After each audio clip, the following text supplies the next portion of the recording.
എല്ലാ ദിവസവും മെഡിറ്റേറ്റ് ചെയ്യുക എന്നുള്ളത് നല്ല ഒരു പ്രാക്ടീസ് ആണ്.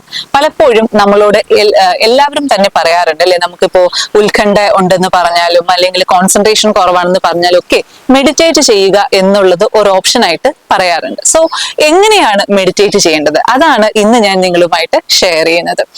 മെഡിറ്റേറ്റ് ചെയ്യുന്നത് usually 20 minutes twice A day ആണ് പറയുന്നത്, റെക്കമെൻഡ് ചെയ്യുന്നത്. പക്ഷേ സ്റ്റാർട്ടിങ്ങിൽ നിങ്ങൾക്ക് എല്ലാം അറിയാം, നമുക്ക് 20 minutes ഒന്നും മെഡിറ്റേറ്റ് ചെയ്യാനായിട്ട് സാധിക്കില്ല. നമ്മുടെ അത്രത്തോളം നമ്മുടെ കോൺസെൻട്രേഷൻ നിലനിൽക്കില്ല. സോ നമ്മൾ സ്റ്റാർട്ട് ചെയ്യുമ്പോൾ ഒരു 1 minute പെർ ഡേ അല്ലെങ്കിൽ ഒരു 2 or 3 minutes അല്ലെങ്കിൽ മാക്സിമം 5 minutes പെർ ഡേ വെച്ച് നമുക്ക് സ്റ്റാർട്ട് ചെയ്യാം. പതുക്കെ പതുക്കെ അത് കൂട്ടിക്കൊണ്ടുവരാനായിട്ട് സാധിക്കും. ഒരു ക്വയറ്റ് ആയിട്ടുള്ള പീസ്ഫുൾ ആയിട്ടുള്ള ഒരു സ്ഥലം കണ്ടെത്തുക. മെഡിറ്റേറ്റ് ചെയ്യാൻ ഇരിക്കുന്നതിന് മുന്നേ ജസ്റ്റ് ഒരു സ്ട്രെച്ചിങ് എക്സസൈസ്, എന്തെങ്കിലും ഒരു സ്ട്രെച്ച് ചെയ്യുക, ബോഡി ഒന്ന് സ്ട്രെച്ച് ചെയ്തതിന് ശേഷം ആ ക്വയറ്റ് ആയിട്ടുള്ള പീസ്ഫുൾ ആയിട്ടുള്ള സ്ഥലത്ത് ഇരിക്കുക. പത്മാസനത്തിലൊന്നും ഇരിക്കണം എന്ന് നിർബന്ധമൊന്നുമില്ല. അങ്ങനെ ഇരിക്കാൻ കംഫർട്ടബിൾ ആയിട്ടുള്ളവർക്ക് അതിരിക്കാം. അതല്ല എന്നുണ്ടെങ്കിൽ നമ്മൾ ചമ്രം പണിഞ്ഞ് സാധാരണ തറയിൽ ഇരിക്കുന്ന പോലെ നമുക്ക് ഇരിക്കാം, അല്ലെങ്കിൽ കസേരയിൽ വേണമെങ്കിൽ നമുക്ക് ഇരിക്കാം.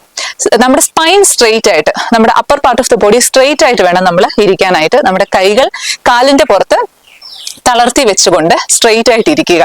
കണ്ണടച്ചിട്ട് നമ്മുടെ പുക്കളിന് മുകളിലുള്ള ഒരു പോയിന്റിലേക്ക് മെന്റലി കോൺസെൻട്രേറ്റ് ചെയ്യാനായിട്ട് ശ്രമിക്കുക.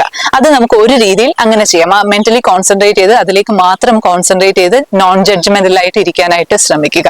അതല്ല എന്നുണ്ടെങ്കിൽ നമ്മുടെ ബ്രീത്തിങ്ങിൽ കോൺസെൻട്രേറ്റ് ചെയ്തുകൊണ്ട് ബ്രീത്തിങ്ങിന് സിമിലർ ആയിട്ടുള്ള ഒരു പിക്ചർ നമുക്ക് മനസ്സിൽ കാണാം. അതൊരു എക്സാമ്പിൾ പറഞ്ഞാൽ ഒരു ബോട്ട് ഫ്ലോട്ടിംഗ് ഓൺ വാട്ടർ, അത് നമുക്ക് ബ്രീത്തിങ്ങിന് സിമിലർ ആയിട്ട് നമുക്ക് കാണാനായിട്ട് സാധിക്കും. അങ്ങനത്തെ ഒരു പിക്ചർ നമുക്ക് മനസ്സിൽ കാണാം. അതല്ല എന്നുണ്ടെങ്കിൽ മറ്റൊരു മെത്തേഡ് എന്ന് പറഞ്ഞാൽ കണ്ണ് തുറന്ന് നമ്മുടെ മുന്നിലുള്ള ഏതെങ്കിലും ഒരു പോയിന്റിലേക്ക് മാത്രം ശ്രദ്ധ കേന്ദ്രീകരിച്ച് അങ്ങനെ ഇരിക്കാനായിട്ട് ശ്രമിക്കുക. സോ ഇത് ചെയ്യാൻ തുടങ്ങുന്ന സമയത്ത് നമുക്ക് സെക്കൻഡ്സ് മാത്രമേ നമ്മുടെ കോൺസെൻട്രേഷൻ നിൽക്കുള്ളൂ.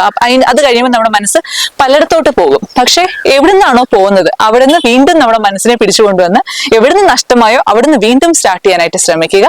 അത് ഓൺ എ റെഗുലർ ബേസിസ് നമ്മൾ ചെയ്യുമ്പോൾ തീർച്ചയായിട്ടും നമുക്ക് കോൺസെൻട്രേഷൻ കൂടി വരും. നമുക്ക് ഈ മെഡിറ്റേഷൻ 5 minutes എന്നുള്ളത് 20 minutes 20 minutes ട്വൈസ് എ ഡേയിലേക്കും നമുക്ക് കൂട്ടിക്കൊണ്ടുവരാനായിട്ട് സാധിക്കും.